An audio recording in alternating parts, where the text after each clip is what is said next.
I stood by his grave and realized the bitter truth. The one thing money can't buy. The cemetery was quiet in the way only places of final rest can be. Not peaceful, quiet.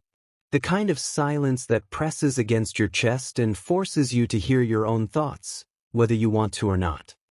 A light breeze moved through the tall trees, rustling leaves like whispers between the living and the dead. The grass was neatly trimmed, too perfect, too orderly, like someone had tried to make death look civilized. I stood still, hands clasped in front of me, staring at the fresh stone beneath my feet. Caleb Morgan, beloved husband, father, visionary entrepreneur, 1959 to 2024. The letters were engraved deeply, confidently, like everything else Caleb ever touched in life. Even in death, there was no room for uncertainty. I had known Caleb for over 20 years. Long enough to watch him rise from an ambitious young man with fire in his eyes to a powerful executive whose name opened doors and closed conversations. Long enough to know the truth that most people standing at this funeral would never admit. Caleb wasn't a bad man. In fact, by the world's standards, he was a king.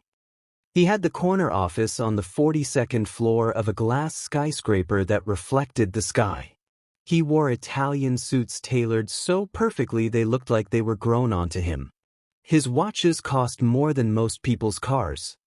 His voice was calm, controlled, and commanding, the kind that made grown men straighten their backs and choose their words carefully.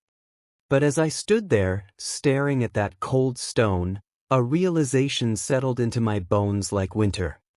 Caleb died long before his heart stopped beating. Caleb's philosophy was simple, and he repeated it so often it became his personal gospel. Sleep is for the poor. He said it with a laugh, usually holding a glass of expensive whiskey, like it was a joke, but it wasn't. It was a belief, a rule he lived by. In his early 30s, while others were building friendships and memories, Caleb was building momentum. He was always in motion, closing deals, opening companies, flying across time zones like sleep and rest were inconveniences meant for weaker men. When he got married to Elaine, she was radiant, warm laughter, soft eyes, hopeful dreams. She believed in balance. She believed love could grow alongside ambition. In the beginning, Caleb tried. Or at least he appeared to. "I'm doing this for us," he told her when he missed dinner. "This is temporary," he said when he skipped their anniversary. "One day, we'll have all the time in the world." And Elaine believed him. For a while. When their first child, Noah, was born, Caleb held him awkwardly in the hospital room, already checking emails with one hand. "This is why I'm working so hard," he whispered, kissing his son's forehead. "So you'll never struggle." Years later, when their daughter Lily came along, Caleb made the same promise. "One day," he told them both, "you'll thank me." But "one day" became a ghost, always visible, never reachable. Caleb missed the small things first, the things that don't seem important until they are. He missed Noah's first piano recital because a client couldn't reschedule. He missed Lily's school play because his flight was delayed again. He missed family dinners so often that the empty chair became normal. Elaine stopped setting an extra plate. On Sunday mornings, when sunlight spilled gently into their living room, Elaine and the kids sat quietly while Caleb packed his bag, his phone already pressed to his ear. "I'll make it up to you," he said, rushing past them. But he never did. He thought he was building a legacy. What he was really building was a wall. Brick by brick, deal by deal, absence by absence. Elaine tried. She talked. She begged. She waited. She told him she felt alone in a house full of luxury. She told him the children didn't talk about him anymore, not because they were angry, but because they had learned not to expect him. Caleb listened, but only with half his attention. After this quarter, he said. After this expansion. After this deal closes. There was always something more important than now. Eventually, Elaine stopped arguing. She stopped waiting. When she finally left, it wasn't dramatic. There were no screaming matches, no thrown objects. Just quiet resignation. The kids went with her. Caleb came home one night to a house that echoed. He stood in the doorway longer than usual that evening, but by morning he was back in the office. Work was familiar, predictable, obedient. People at work admired him more than ever. At home, there was no one left to disappoint. The turning point didn't come with a bang. It came with a phone call. At 55, in the middle of a board meeting, Caleb's vision blurred. His chest tightened. The room spun.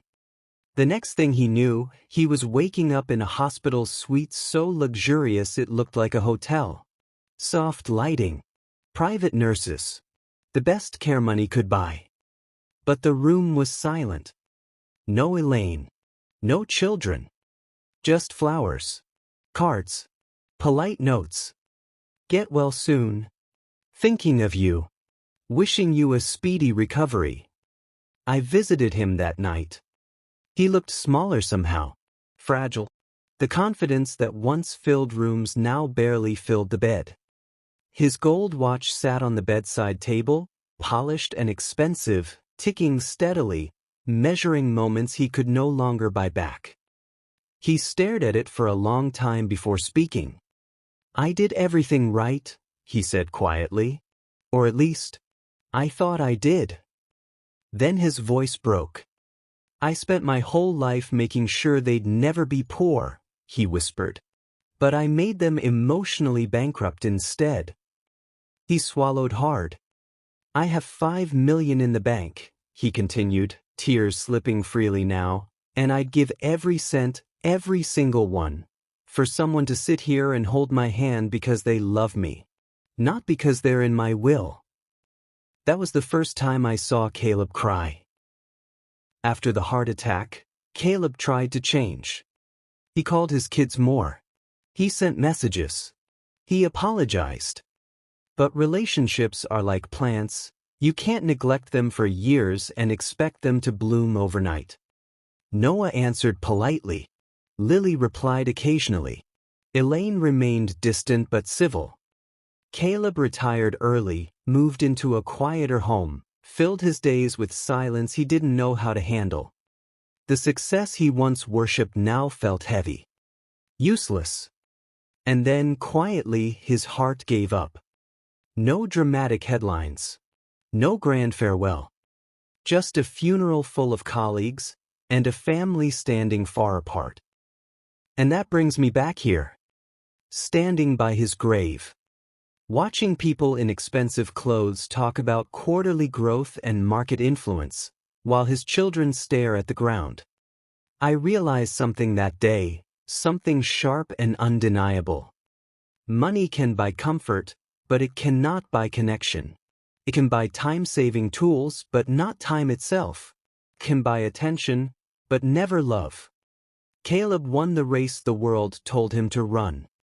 But he lost the life that actually mattered. Caleb's story isn't rare. It's a mirror. We are told to hustle, to grind, to sacrifice everything now for a future that is never guaranteed. But at the end of the road, only one thing carries weight. The love we leave behind. Success is empty if no one is home to celebrate it with you. Peace doesn't live in a bigger house. It lives in a quiet heart that knows its priorities. If you're listening to this and you're exhausted from the chase, take this as your sign. Breathe. Call your parents. Hug your children. Forgive that friend.